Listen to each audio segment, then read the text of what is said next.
परम पिता परमात्मा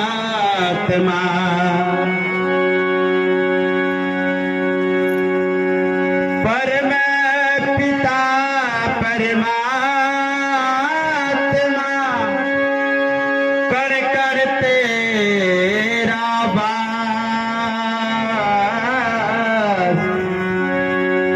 करने करावन हार तू सब कुछ तेरे पास। आइए दास एक छोटी सी रचना रखने जा रहा है आप सभी के चरणों में।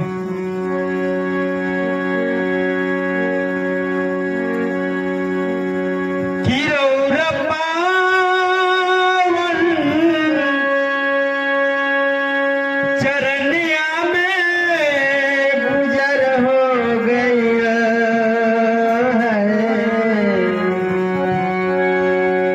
रौर पावन चरनिया में गुजर हो गए हमार मैले चुनरिया हुनर हो गए हमार मैले चुनरिया सुनर हो गए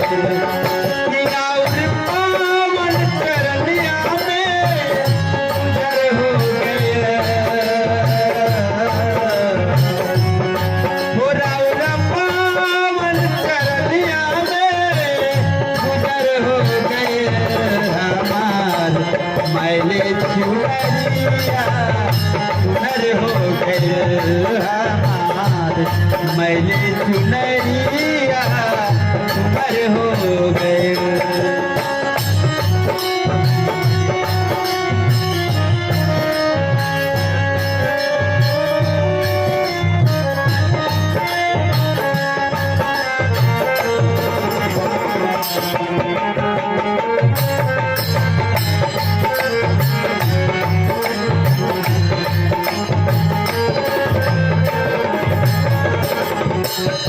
चुनरी सबका नजर से बचौले रही दाग लागल बाप का बहू छिपौले रही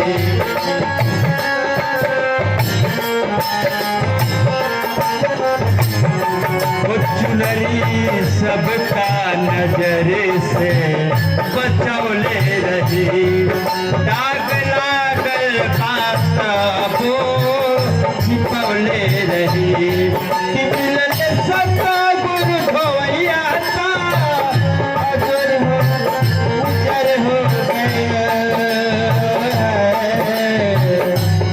वो मिलल सता गुरु धोइया ता उजर हो गए हमार मैले चुनरिया उजर हो गए हमार मैले चुनरिया सुनर हो गए।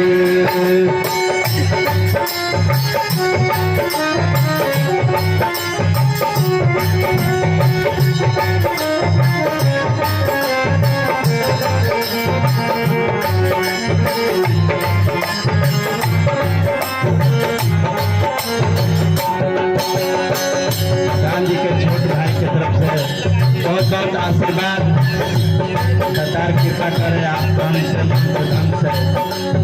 मालामाल रहे।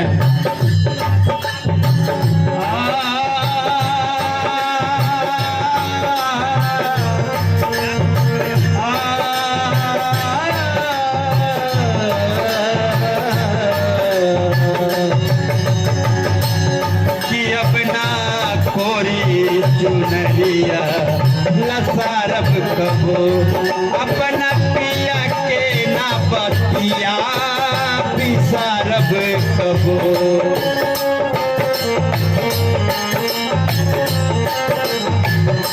हो अपना खोरी चुनरिया लसारब कबो अपना पिया के बतिया ना बिसारब कबो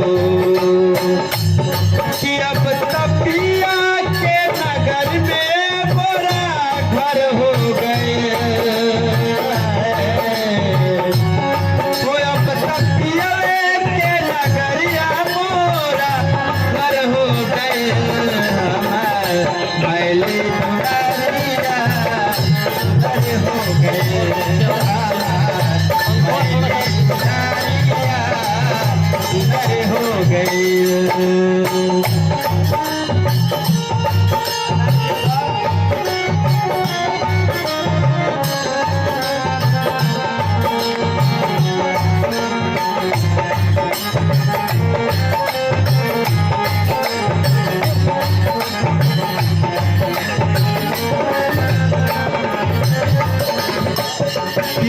जन्म जन्म के पा गए हम, जब से सतगुरु शरण में आ गए हम।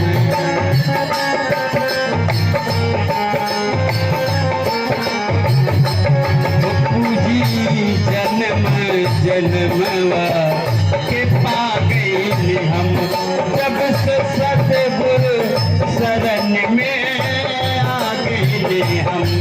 जब से सतगुरु शरण में आ गए हम, कि अब तहारी के भजन में उम्र हो गई। अब तहारी भजन में उम्र हो गई। मेरी चुनरिया हरी हो गई,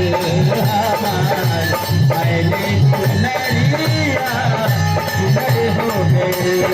पुरौरा पावन चरनिया में गुजर हो गई।